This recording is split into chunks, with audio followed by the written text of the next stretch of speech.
فاسألوا أهل الذكر إن كنتم لا تعلمون۔ السلام علیکم ناظرین، نعیم ناصف آپ کی خدمت میں حاضر ہے۔ پروگرام ہے آپ کا سوال اور مہمان ہیں ہمارے ساتھ جناب قاری محمد مصطفیٰ راسخ حافظہ اللہ تعالی۔ جناب قاری صاحب، آپ خیریت سے ہیں؟ جی اللہ کا شکر ہے، الحمدللہ ماشاء اللہ۔ شیخ، ان دنوں یہ رمضان کا مہینہ اور اعتکاف لوگ بیٹھنے کے لیے جا رہے ہیں، تو خاص طور پہ ان کے لیے اور بالعموم عام لوگوں کے لیے اعتکاف کے جو مسائل ہیں وہ آج ہم ان پر آپ سے رہنمائی لینا چاہتے ہیں۔ فرمائیے گا کہ اعتکاف بنیادی طور پہ ہے کیا؟ بسم اللہ الرحمن الرحیم۔ اعتکاف کا لغوی معنی ہے کہ اپنے آپ کو کہیں پر روک لینا اور اپنے آپ کو کہیں پر بند کر لینا۔ کسی بھی جگہ پر آپ اپنے آپ کو روک لیتے ہیں، اپنے گھر کے اندر یا کسی کمرے کے اندر، تو اس کو عاکف یعکف کا معنی ہوتا ہے اپنے آپ کو روک لینا۔ اور اصطلاحی طور پر اعتکاف کا معنی یہ ہے کہ اللہ کی عبادت کرنے کے لیے اور مخصوص عبادات کو بروئے کار لانے کے لیے آپ اپنے آپ کو رمضان یا غیر رمضان میں مسجد کے اندر ایک مخصوص انداز میں روک لیں، اور وہاں پر آپ جب تک موجود ہوں آپ اللہ رب العزت کی عبادت کے اندر مصروف رہیں۔ ٹھیک ہے۔ انسان زندگی بھر اللہ تعالیٰ کی عبادت کرتا ہے، ذکر اذکار کی صورت میں، نماز کی صورت میں، حج کی صورت میں، زکوٰۃ، لوگوں کے کام آنا۔ اچھا، وہ اس میں خاص طور پہ اسلام یہ کہتا ہے کہ گھر میں نماز نہیں پڑھیں، ایک مرد سے کہتا ہے کہ مسجد میں آئیں تاکہ اجتماعیت قائم ہو۔ دوسری طرف اعتکاف جو ہے وہاں وہ مطلب اس چیز کی طرف اسلام لانا چاہتا ہے کہ ذرا سیپریٹ ہو کے، اکیلے ہو کے اللہ تعالیٰ کے ساتھ ایک تعلق۔ تو اس کی کیا حکمت کیا بنتی ہے اعتکاف کی؟ یعنی اسلام یہاں اجتماعیت کی بات کرتا ہے، یہاں الگ ہونے کی بات کرتا ہے۔ اعتکاف میں دراصل اجتماعیت کی خلاف ورزی نہیں ہوتی ہے کہ جب ایک بندہ مسجد میں اعتکاف کر رہا ہے تو وہ نماز بھی سب کے ساتھ مل کر پڑھے گا، جمعہ بھی سب کے ساتھ مل کر پڑھے گا، لیکن وہاں پر اعتکاف کرنے میں صرف ایک یہ ہے کہ آپ دنیا داری کے معاملات بھی کر رہے ہیں اور مسجد میں آ کر عبادت بھی کر رہے ہیں، تو انسان کا ذہن جو ہے وہ منتشر رہتا ہے، کاروبار سے مسجد میں، مسجد سے کاروبار میں، پھر گھر سے مسجد میں یا مسجد سے گھر میں۔ تو انسان کے ذہن کے اندر انتشار ذہنی ہوتا ہے، وہ گھر کے بارے میں بھی سوچ رہا ہوتا ہے، کاروبار کے بارے میں بھی سوچ رہا ہوتا ہے، اور ساتھ ساتھ وہ عبادات بھی بجا لا رہا ہوتا ہے۔ لیکن جب وہ اعتکاف کے اندر بیٹھ جاتا ہے، اب اس نے اپنے گھر کے معاملات بھی سائڈ پہ کر دیے، اس نے اپنے کاروبار کو بھی سائڈ پہ کر دیا،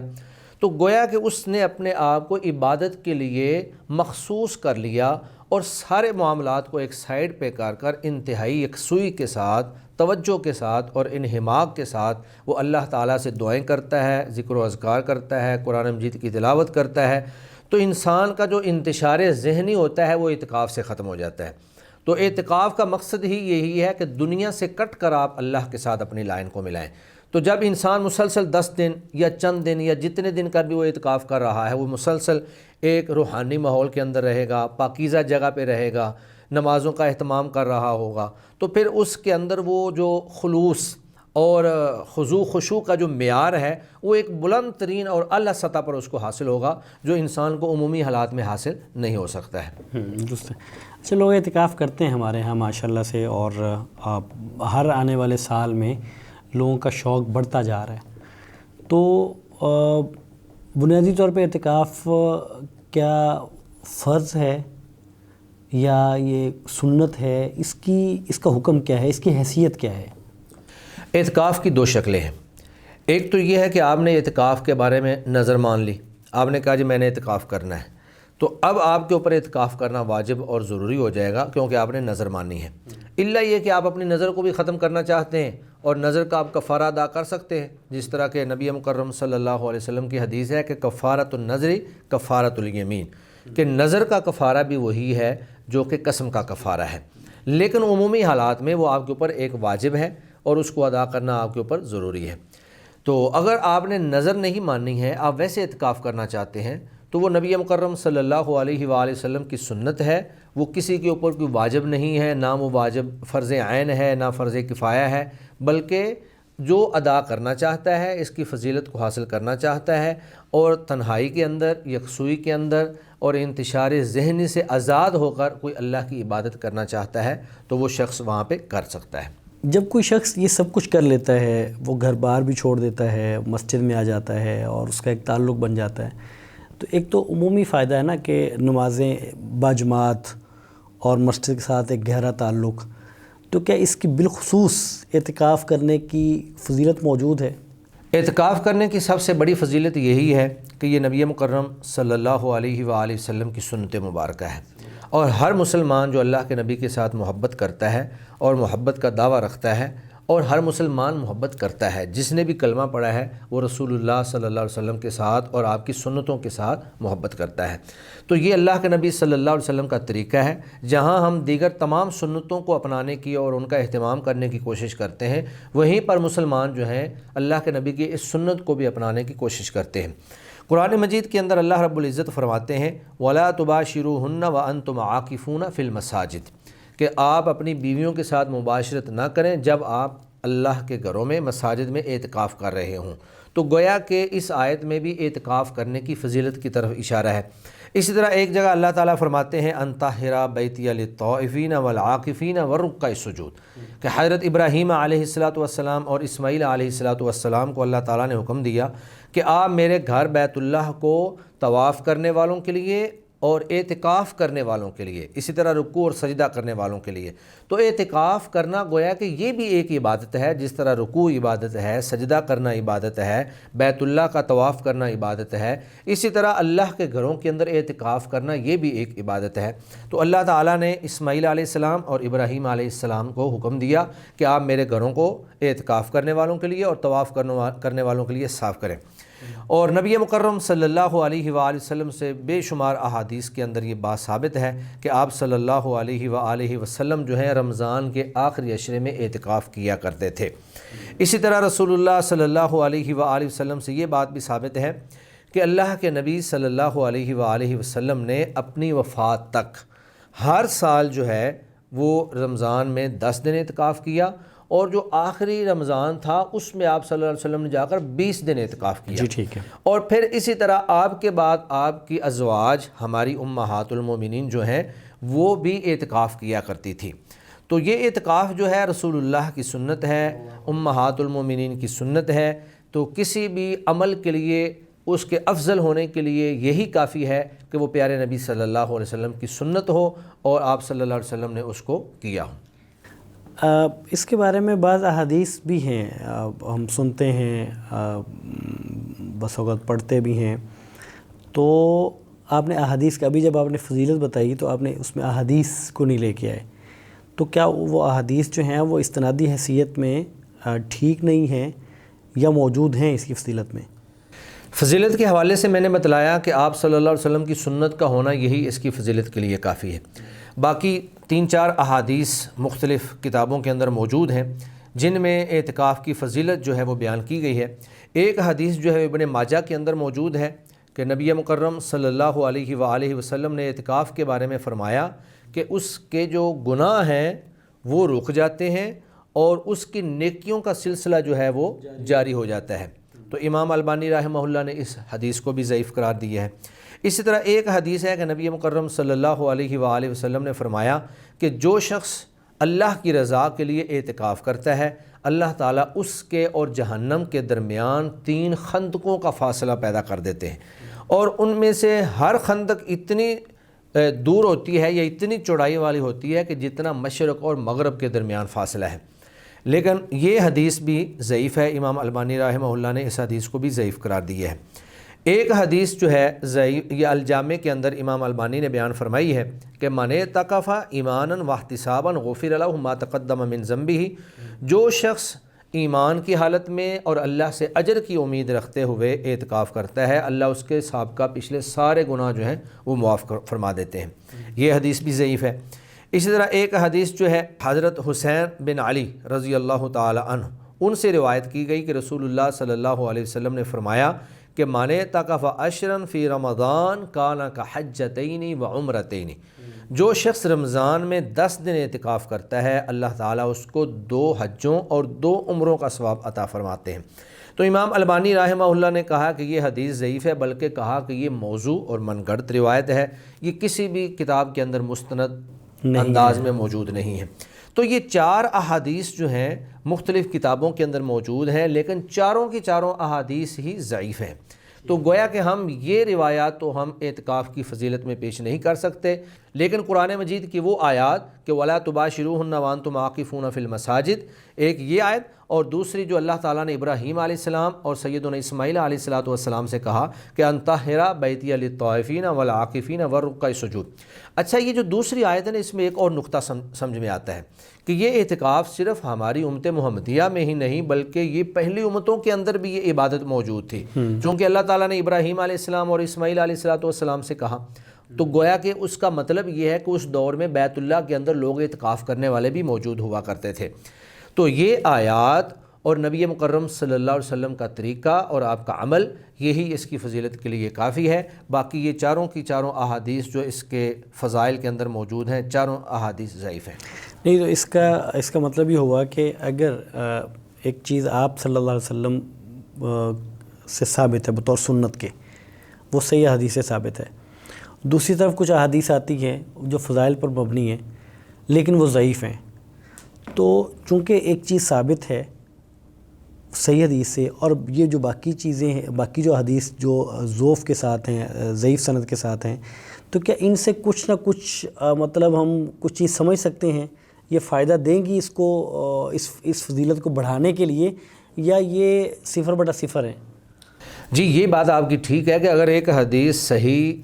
ثابت ہو جائے یا کوئی قرآن مجید سے کوئی عمل ثابت ہو جائے اور ضعیف احادیث اس کی تائید کر رہی ہوں، تو بطور تائید کے تو ہم ان کو پیش کر سکتے ہیں، لیکن بطور حجت اور استدلال کے ان احادیث کو ہم پیش نہیں کر سکتے ہیں۔ تو یہ آپ تائید کے طور پر پیش کر بھی سکتے ہیں، اس میں کوئی حرج والی بات نہیں ہے۔ اچھا، ہمارے ہاں جیسے اب ماحول بن رہا ہے تو ہر سال میں لوگ عام طور پہ 10 دن کے لیے اعتکاف بیٹھتے ہیں، تو کیا اعتکاف کہ جو کم از کم دن ہے وہ 10 ہی ہیں؟ یعنی آپ صلی اللہ علیہ وسلم سے ابھی آپ نے ذکر کیا کہ آپ صلی اللہ علیہ وسلم نے آخری رمضان میں 20 دن کا اعتکاف کیا ہے، تو اس کا مطلب یہ ہے کہ کم از کم 10 ہونا چاہیے، اور زیادہ ہو تو 20 کر لیں، یا بعض لوگ بیٹھتے بھی ہیں جن کے پاس 10 دن کا وقت نہیں ہوتا، وہ کم دنوں کے لیے بھی بیٹھتے ہیں، تو کم از کم کتنے دن ہو سکتے ہیں اعتکاف کے لیے، اور زیادہ سے زیادہ کتنے ہو سکتے ہیں؟ اگر تو آپ چاہتے ہیں کہ میں اعتکاف کی وہی مدت پوری کروں جو آپ صلی اللہ علیہ وآلہ وسلم کیا کرتے تھے، تو وہ 10 دن ہی ہیں، لیکن آپ صلی اللہ علیہ وسلم سے اس سے کم بھی ثابت ہے۔ حضرت عمر رضی اللہ تعالیٰ عنہ فرماتے ہیں کہ میں نے آپ صلی اللہ علیہ وسلم سے پوچھا کہ یا رسول اللہ، میں نے جاہلیت میں یہ نظر مانی تھی کہ میں مسجد حرام میں 1 رات کا اعتکاف کروں گا، تو آپ صلی اللہ علیہ وسلم نے فرمایا کہ اوفی بنظری کا، آپ اپنی نظر کو پورا کر لیں۔ تو اس سے یہ ہمیں معلوم ہوتا ہے کہ آپ 1 دن کا، 1 رات کا، یا 1 دن رات کا، یا 2 دن 3 دن، جتنی آپ کے پاس فرصت موجود ہے آپ اتنا بھی اعتکاف کر سکتے ہیں۔ لیکن اگر آپ یہ چاہتے ہیں کہ ہم وہی سنت کے اوپر بعینی ہی عمل کریں، تو وہ تو 10 دن کا ہے، اس میں کمی بیشی نہیں ہے، لیکن بذات خود اعتکاف جو ہے وہ آپ کی فرصت اور آپ کے وقت پر منحصر ہے کہ آپ 3 دن بیٹھنا چاہتے ہیں، آپ 5 دن بیٹھنا چاہتے ہیں، یا آپ 10 دن بیٹھنا چاہتے ہیں، تو کم سے کم 1 رات یا 1 دن بھی آپ اعتکاف بیٹھ سکتے ہیں۔ تو اس کا مطلب یہ ہے کہ کوئی شخص 1 دن بیٹھنا چاہے، 2 دن بیٹھنا چاہے، 5 دن بیٹھنا چاہے، 10 دن بیٹھنا چاہے۔ اچھا، یہ آپ بتا رہے ہیں کہ 10 دن آپ صلی اللہ علیہ وسلم خود بیٹھتے تھے، چونکہ تو آپ کی سنت کے مطابق 10 دن ہے، لیکن اجازت ہے کہ آپ کم و بیش کر سکتے ہیں۔ زیادہ کتنا کر سکتے؟ اگر کوئی شخص کہے کہ میں نے 20 دن بیٹھنا ہے، آپ صلی اللہ علیہ وسلم بیٹھے ہیں، یا کوئی شخص کہے کہ میں نے 30 دن بیٹھنا ہے، تو کیا 30 دن بیٹھ سکتا ہے؟ 20 دن تو اللہ کے نبی سے ثابت ہے کہ آپ صلی اللہ علیہ وسلم جو ہے اپنی زندگی کے آخری رمضان میں آپ نے 20 دن اعتکاف کیا۔ 30 دن کا اللہ کے نبی سے ثابت نہیں ہے، تو اس لیے ہمیں آپ صلی اللہ علیہ وسلم کی سنت سے بڑھ کر کوئی کام نہیں کرنا چاہیے۔ جس طرح کے دیگر کئی ایک احادیث ایسی موجود ہیں کہ صحابہ کرام نے آ کر کہا کہ ہم اللہ کے نبی سے بڑھ کر مثلا زیادہ روزے رکھیں گے یا زیادہ قیام کریں گے، یا ایک آدمی نے کہا کہ میں شادیاں ہی نہیں کرواؤں گا، تو آپ صلی اللہ علیہ وسلم نے بہت سخت وعید فرمائی کہ فمن راغب عن سنتی فلیس منی، جس نے میری سنت سے اعراض کیا، میرے طریقے سے ہٹ کر کوئی کام کرنے کی کوشش کی، اس کا میرے ساتھ تعلق نہیں ہے۔ تو ہمیں سنت کو فالو کرنا چاہیے۔ تو اللہ کے نبی صلی اللہ علیہ وسلم نے جہاں تک عمل کیا ہے ہم وہاں تک رہیں، اور اس سے آگے ہم بڑھنے کی کوشش نہ کریں۔ اچھا، یہ آپ صلی اللہ علیہ وسلم سے جو 20 دن کا ثابت ہے، میرے مشاہدے میں نہیں آیا کہ کبھی میں نے خاص طور پہ یہاں قرب و جوار میں تو لوگ 20 دن کے لیے کیوں نہیں بیٹھتے؟ یعنی وہ اس کو سنت نہیں سمجھتے، یا ان کے علم میں نہیں ہے، یا وہ دن زیادہ ہیں؟ تو یا آپ کے علم میں ہے کوئی ایسا کب لوگ بیٹھتے ہوں؟ میں نے خود نہیں کبھی کہیں بھی نہیں دیکھا کہ کوئی 20 دن تک بیٹھا ہو۔ میرا خیال ہے اس کے نہ بیٹھنے کی ایک وجہ تو شاید جہالت ہے، لوگوں کو علم نہیں ہے، ایک بات یہ، اور دوسری بات اس میں یہ بھی ہے کہ 10 دن جو اعتکاف بیٹھتے ہیں نا، 10 دن کے اندر ہی وہ تھکاوٹ کا شکار ہو جاتے ہیں، کیونکہ اس میں راتوں کو بھی جاگنا ہوتا ہے، قیام بھی کرنا ہوتا ہے، دن کو بھی عبادت کے اندر مصروف رہنا ہوتا ہے، اور ویسے بھی وہ کاروبار تو اور شاید گھریلو ہمت، معاملات سے جو تعلق ہے، مطلب اتنے 20 دن کے لیے جی جی گھر سے کٹ جانا اور سارے معاملات، نوکری ہے تو اگر وہ کاروبار ہے تو یہ بھی ایک شاید ابھی ہمارے اندر وہ اتنی صلاحیت اور ہمت نہیں ہے کہ ہم 20 دن تک کر سکیں۔ جی شیخ، گھر میں ایک تو ہے بالعموم گھروں میں اعتکاف لوگ بیٹھ جاتے تھے، اب تو خیر اب ایک رجحان ہو گیا مساجد کا الحمدللہ، اب تھوڑے عرصہ پہلے چلے جائیں تو لوگ گھروں میں بیٹھ جاتے تھے، اور خاص طور پر خواتین وہ تو بیٹھتی گھروں میں تھیں، وہ تو تصور بھی نہیں تھا۔ اگر آپ 20 25 30 سال پیچھے چلے جائیں تو گویا کہ مسجد میں خواتین کے اعتکاف بیٹھنے کا تصور نہیں تھا، خواتین گھروں میں بیٹھتی ہوتی تھیں۔ تو کیا گھر میں اعتکاف ایک تو بالعموم جائز ہے کہ جائز نہیں ہے؟ اور دوسرا، جیسے ان دنوں میں ایک مطلب کرونا کی کیفیت ہے، اور اس کیفیت میں اگر آپ کو حکومت گائیڈ لائن دیتی ہے کہ چونکہ لوگوں نے اکٹھے نہیں بیٹھنا، ڈسٹینسنگ ہے، تو اس کی وجہ سے آپ گھر میں بیٹھ جائیں، کیا اس صورت میں یہ ضرورت بن سکتی ہے، شرعی ضرورت ہے، اس صورت میں گھر میں بیٹھا جا سکتا ہے؟ 2 سوال ہیں۔ جی، اعتکاف جو ہے وہ صرف مسجد میں ہی ہے، بے شک کرونا کے حالات ہوں یا کوئی اور حالات ہوں، مسجد کے علاوہ اعتکاف نہیں ہو سکتا ہے۔ نبی مکرم صلی اللہ علیہ وآلہ وسلم نے جتنا بھی اعتکاف کیا اور جتنے سال بھی کیا مسجد میں کیا، اور پھر امہات المومنین نے بھی اعتکاف کیا تو وہ بھی مسجد میں کیا، حالانکہ امہات المومنین کے جو کمرے تھے وہ مسجد نبوی کے ساتھ ہی موجود تھے، اور ان کے دروازے باقاعدہ مسجد میں کھلتے تھے، اور وہ چاہتی کہ ہم اپنے کمرے کے اندر اور مسجد کے ساتھ بھی بالکل ملا ہوا ہے اور دروازہ بھی مسجد میں ہے تو ہم وہاں پر اعتکاف بیٹھ جائیں، تو وہ بیٹھ سکتی تھی۔ لیکن امہات المومنین میں سے کوئی بھی جو ہے وہ اپنے کمرے کے اندر یا اپنے گھر میں اعتکاف نہیں بیٹھیں، اگر اللہ کے نبی کے ساتھ بیٹھی ہیں تو بھی مسجد میں بیٹھی ہیں، اور آپ صلی اللہ علیہ وسلم کی وفات کے بعد بیٹھی ہیں تو بھی مسجد میں بیٹھی ہیں۔ اور قرآن مجید کے اندر بھی اللہ رب العزت نے یہی فرمایا ہے کہ وَأَنْتُمْ عَاكِفُونَ فِي الْمَسَاجِدِ، تو گویا کہ اعتکاف جو ہے وہ مسجد کے ساتھ خاص ہے۔ اسی طرح ان طاہر بیتی للطائفین والعاکفین، اس آیت سے بھی یہی بات جو ہے وہ معلوم ہوتی ہے۔ اور امام بخاری رحمہ اللہ نے ایک باب قائم کیا ہے کہ باب الاعتکاف فی العشر الاواخر والاعتکاف فی المساجد کلیہا، کہ آخری عشرے میں اعتکاف کرنا اور مسجدوں کے اندر، تمام مساجد کے اندر اعتکاف کرنا، یہی اللہ رب العزت سے اور آپ صلی اللہ علیہ وسلم سے ثابت ہے۔ اور یہ باب قائم کرنے کے بعد انہوں نے قرآن مجید کی یہی آیت مبارکہ جو ہے وَلَا تُبَاشِرُوهُنَّ وَأَنْتُمْ عَاكِفُونَ فِي الْمَسَاجِدِ جو ہے وہی آیت لائے ہیں۔ تو اعتکاف مردوں کے لیے تو بالکل ہی مسجد کے علاوہ نہیں ہو سکتا ہے، اور پھر عورتوں کے لیے بھی جائز نہیں ہے۔ اور اگر کرونا کے حالات ہیں، مسجدوں کے اندر فاصلے کا مسئلہ ہے، تو بلکہ یہ تو جب خیمہ لگ جاتا ہے تو وہ ایک بہترین فاصلہ ہو جاتا ہے، تو یہ اس کا حل تو موجود ہے۔ اور اگر پھر بھی پابندی ہے کہ اعتکاف پہ نہیں بیٹھنا ہے، تو یہ فرض کہاں ہے، واجب کہاں ہے کہ آپ نے ضرور بیٹھنا ہے؟ اگر حالات ایسے ہیں کہ آپ کو بیٹھنے کی اجازت نہیں ہے تو آپ نہ بیٹھیں، ممکن ہے آپ کی نیت پہ ہی اللہ تعالیٰ آپ کو اجر عطا فرما دے، اور جب اللہ تعالیٰ حالات جو ہیں وہ پیدا کر دیں اور آسانی ہو جائے، معاملات جو ہیں وہ درست ہو جائیں، تو پھر آپ اعتکاف مسجد میں بیٹھ جائیں۔ تو عورتیں ہوں یا مرد ہوں، کسی کے لیے بھی گھر میں اعتکاف کرنا جائز نہیں ہے، صرف مسجد میں ہی اعتکاف ہوگا۔ درست ہے۔ اچھا، اعتکاف جب کرتے ہیں نا، وہ گھر میں ہو اور جیسے گھروں میں کرتے تھے، وہ اگرچہ جائز نہیں ہے، یا مسجد میں، تو یہ لوگ پوچھتے ہیں کہ کیا اعتکاف کرنے والے کا روزے کے ساتھ ہونا ضروری ہے؟ ویسے تو اگر ہم دیکھیں تو روزہ، فرضی روزہ چھوڑنا ویسے ہی ٹھیک نہیں ہے، جی جی، ویسے ہی جائز نہیں ہے نا، کوئی بندہ بغیر کسی شرعی ضرورت کے فرضی روزہ چھوڑ دے۔ ایک ہے کہ روزہ خود سے ایک چھوڑنا ٹھیک نہیں ہے، جائز نہیں ہے، ایک ہے کہ اس کا اعتکاف کے ساتھ کوئی تعلق۔ تو کیا روزے کا تعلق براہ راست اعتکاف کے ساتھ ہے کہ روزہ ہوگا تو اعتکاف ہوگا؟ اگر اعتکاف بیٹھے ہوئے کہ ایک دن کسی وجہ سے جان بوجھ کے، اب وجہ نہ بھی ہو کوئی شرعی، جان بوجھ کے ایک بندہ روزہ چھوڑ دے، تو اس کو صرف روزہ چھوڑنے کا گناہ ہوگا یا اس کے اعتکاف پہ بھی اس کا فرق پڑے گا؟ جی اعتکاف ایک الگ عبادت ہے، روزہ ایک الگ عبادت ہے۔ اگر آپ نے رمضان میں اعتکاف کیا ہے تو واضح بات ہے پھر تو آپ 7 روزہ رکھیں گے، لیکن اس لیے نہیں رکھیں گے کہ آپ اعتکاف بیٹھے ہوئے ہیں، وہ رمضان کی وجہ سے آپ نے روزہ رکھنا ہے۔ ایک شخص اگر رمضان کے علاوہ اعتکاف کرتا ہے، کسی اور مہینے میں جا کر اعتکاف کرتا ہے، تو اس کے اوپر یہ ضروری نہیں ہے کہ وہ روزہ رکھے۔ ٹھیک ہے، اگرچہ اہل علم کا اس میں بعض اختلاف پایا جاتا ہے، بعض کہتے ہیں کہ روزہ رکھنا اس کے لیے مستحب ہے، اس کو روزہ رکھنا چاہیے، لیکن اگر وہ روزہ نہیں بھی رکھتا ہے تو اس کا اعتکاف ہو جائے گا۔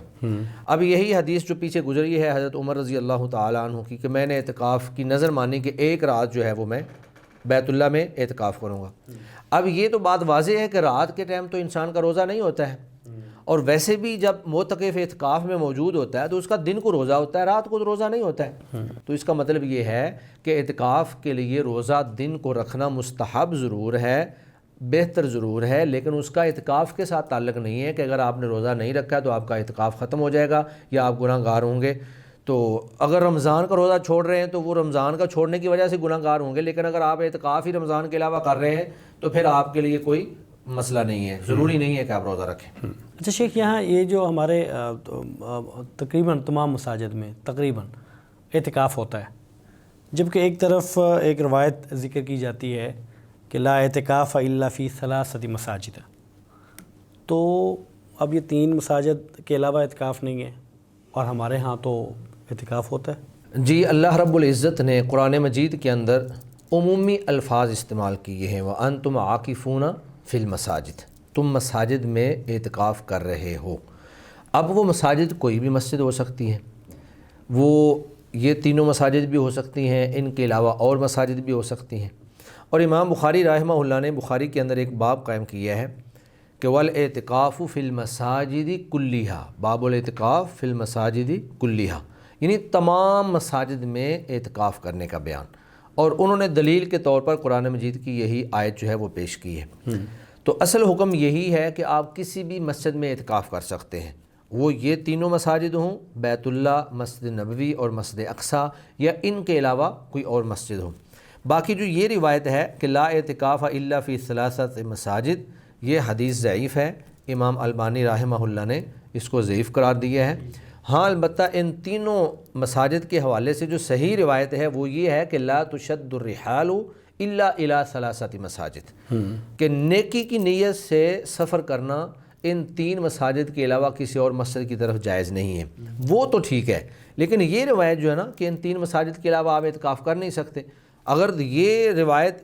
اگر صحیح بھی ہوتی تو عملاً اس وقت یہ عمل کرنا اس کے اوپر یہ بہت مشکل ہو جاتا امت کے لیے، اور امت مشقت میں پڑ جاتی، تو بھی ہمیں گنجائش دینی پڑنی تھی کہ مشقت کی بنیاد پر آپ اپنی مسجد میں اعتکاف کر لیں، لیکن یہ تو حدیث ہی ضعیف ہے، لہذا یہ ہمارے لیے قابل حجت نہیں ہے۔ آپ کسی بھی مسجد کے اندر اعتکاف کر سکتے ہیں۔ شیخ جزاکم اللہ خیر، اللہ تعالیٰ آپ کے علم میں اور آپ کے عمل میں برکت عطا فرمائے۔